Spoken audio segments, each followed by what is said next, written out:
Botany science BSc third year. प्रश्न 1, पादप रोग क्या है? रोगों की व्यापकता या उग्रता के आधार पर पादप रोग के प्रमुख प्रकारों को समझाइए। 50 बार बोल रहे हैं, पढ़ने निकले वाले छात्रों को राजनीति से दूर रहना चाहिए। हैं? अबे पढ़ाई लिखाई में ध्यान लगाओ, आईएएस बनो और देश को संभालो। उत्तर, पैथोलॉजी या रोग विज्ञान शब्द की उत्पत्ति ग्रीक शब्द पैथोस माने डिसीज से हुई है, जिसका सामान्य शाब्दिक अर्थ रोग होता है। वनस्पति विज्ञान की वह शाखा जिसके अंतर्गत रोगों के लक्षण, सिम्टम्स, कारकों, फैक्टर्स, हेतु विज्ञान, इटियोलॉजी, रोग जनकों, पैथोजेंस, रोग चक्र, डिसीज साइकिल, रोकथाम, प्रिवेंशन एवं रोग नियंत्रण या रोग प्रबंधन, डिसीज कंट्रोल और डिसीज मैनेजमेंट का अध्ययन किया जाता है। पादप रोग विज्ञान प्लांट पैथोलॉजी फाइटोपैथोलॉजी के नाम से सूचित किया जाता है। पौधों के जैव क्रियात्मक लक्षणों में होने वाला कोई भी असामान्य परिवर्तन उसके बाह्य आकारिकी, मॉर्फोलॉजिकल, आंतरिकीय, एनाटॉमिकल या प्रक्रियात्मक, सोशियोलॉजिकल अनियमितताओं को जन्म देते हैं तथा इस प्रकार के परिवर्तनों के कारण उत्पन्न होने वाले समेकित प्रभाव को रोग डिसीज कहा जाता है। रोग के कारण या तो पोषक पौधों होस्ट की असामयिक मृत्यु हो जाती है या उसके उत्पादों का आर्थिक महत्व ह्रासित होता है। अरे कहना क्या चाहते हो? पादप रोग विज्ञान के अंतर्गत पादप रोगों के जैविक, अजैविक एवं पर्यावरणीय कारकों, फैक्टर्स का अध्ययन किया जाता है।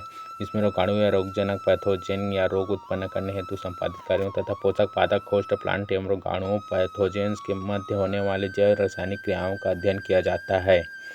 पादप रोग विज्ञान का मुख्य उद्देश्य रोग नियंत्रण की विधियों को विकसित करना तथा पौधों में उनके द्वारा होने वाले हानि को नियंत्रित करके कम करना है। पादप रोग विज्ञान का अंतिम लक्ष्य फसलों के रोग प्रतिरोधक जातियों का विकास करना है जो कि रोग जनकों द्वारा संक्रमण के शिकार न हो सके। तो साला ये दुख का खत्म नहीं होता बे। हेल्ड 1933 के अनुसार रोग पौधों की उस असामान्य अवस्था को कहते हैं जिससे शारीरिक क्रियाओं में किसी भी प्रकार की बाधा अथवा शारीरिक रचना में ऐसे परिवर्तन हो जाते हैं जिनके फलस्वरूप पौधों की बढ़वार वृद्धि रुक जाती है अथवा समस्त पादप या उसके किसी भाग की मृत्यु हो जाती है। अब ये भी मुझे सिखाना पड़ेगा आपको। सिद्धांत प्रिंसिपल। रोग के प्रमुख सिद्धांत प्रिंसिपल निम्नवत हैं। एक, रोगजनक की संवेदनशीलता और पर्यावरण की अनुकूलता के परिणाम स्वरूप उत्पन्न होते हैं। 2, ऐसी परिस्थितियां जो पौधों की वृद्धि एवं विकास के लिए अनुकूल होती है, यही बीमारी रोग की पक्षकर होती है। 3, पौधों में होने वाले रोग प्रबंधन हेतु एक यथार्थवादी तरीका एक एकीकृत प्रबंधन रणनीति होती है जिसमें सांस्कृतिक प्रथाएं, महामारी विज्ञान, रोग प्रतिरोधी किस्में, रासायनिक कीटनाशक तथा जैविक नियंत्रण सम्मिलित होता है। 4, रोग नियंत्रण का प्रमुख उपाय इनोकुलम में कमी है। 5, आक्रामक प्रजातियों की महामारी स्थानिक प्रजातियों की महामारियों की तुलना में अधिक गंभीर होती है। 6, संपर्क रोग अक्सर रोग के लड़ने का सबसे अच्छा उपाय है। इन छोटे मोटे प्रोग्रामों से कितना कमा लेते हो? व्यापकता या उग्रता के आधार पर पादप रोगों के प्रकार, types of plant diseases based on wide spread और वरुलेंस। प्राप्ति स्थान या उग्रता के आधार पर रोगों को निम्न 4 प्रकारों में वर्गीकृत किया जा सकता है। एक, क्षेत्रीय रोग या स्थानीय कर्मचारी रोग या एंडेमिक रोग। एंडेमिक डिसीजेस किसी एक देश या भूभाग के किसी एक भाग में ही व्याप्त या सीमित रहने वाले रोग को क्षेत्रीय रोग या एंडेमिक रोग कहते हैं।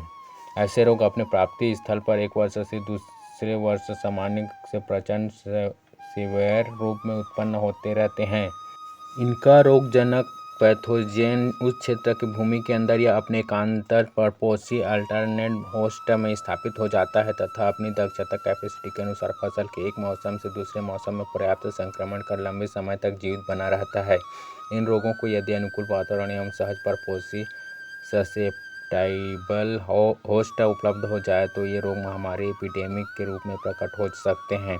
उदाहरण, आलू का प्रारंभिक आघाती या अंगमारी एयरली ब्लाइट रोग, बंद गोभी का पीत येलो रोग, प्याज का स्मट रोग, गेहूं का ध्वज कंड फ्लैग स्मट रोग आदि।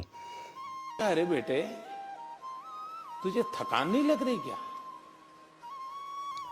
2, पादप महामारी रोग या एपिडेमिक रोग। एपिडेमिक और फाइटोटिक डिसीजेस वह रोग जो सामान्यतः हमेशा विस्तृत एवं विनाशकारी रूप में एक बहुत बड़े क्षेत्र की फसल पर कभी कभी अथवा सामयिक रूप से पीरियडिकली उत्पन्न होते हैं तथा फसलों को अत्यधिक हानि पहुंचाते हैं, पादप महामारी रोग कहलाते हैं। ये रोग मूल रूप से स्थानिक होते हैं तथा कभी कभी ही उग्रतापूर्वक प्रकोप करते हैं। रोग का उग्रतापूर्वक प्रकोप ही महामारी, फाइटोटिक और एपिडेमिक है।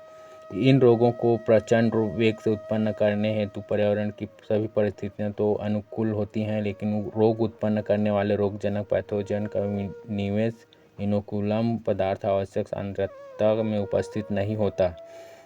जब कभी भी आवश्यक सांद्रता में निवेश पदार्थ अपनी उपस्थिति को पा लेता है, महामारी के रूप में रोग का फैलाव होता है। उठा ले रे देवा, उठा ले रे बाबा, मुझे अमीर को नहीं रे, ये दो गरीबों को उठा ले। उदाहरण आलू की विलंबित आगाती या अंगमारी लेट ब्लाइट रोग, गेहूं का कीट या गेरुआ रस्ट रोग, गन्ने का लाल सड़न रेड रॉट रोग, क्रूसीफर का काला विल्गन ब्लैक रॉट रोग आदि।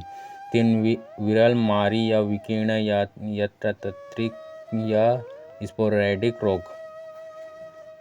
स्पोरैडिक डिसीजेस ऐसे रोग जो किसी निश्चित समय या स्थान पर अपना प्रकोप प्रदर्शित नहीं करते बल्कि कभी कभी अल्प मात्रा में रोग विकसित होता है, तो उसे विरल मारी या विकीर्ण या यत्रतत्रिक रोग स्पोरैडिक डिसीजेस कहा जाता है। इस प्रकार के पादप रोग बहुत अनियमित अंतरालों एवं स्थानों पर बहुत कम उदाहरणों के रूप में उत्पन्न होते हैं।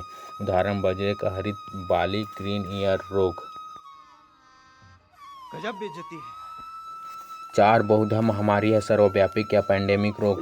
पैंडेमिक डिसीजेस ऐसे रोग जो उग्रता से प्रतिवर्ष प्रकोप करते हैं तथा विश्व स्तर पर अपनी उपस्थिति रखते हों या बहुत बड़े क्षेत्र को प्रभावित करते हैं, उन रोगों को बहुधा महामारी या पैंडेमिक रोग, पैंडेमिक डिसीज कहते हैं।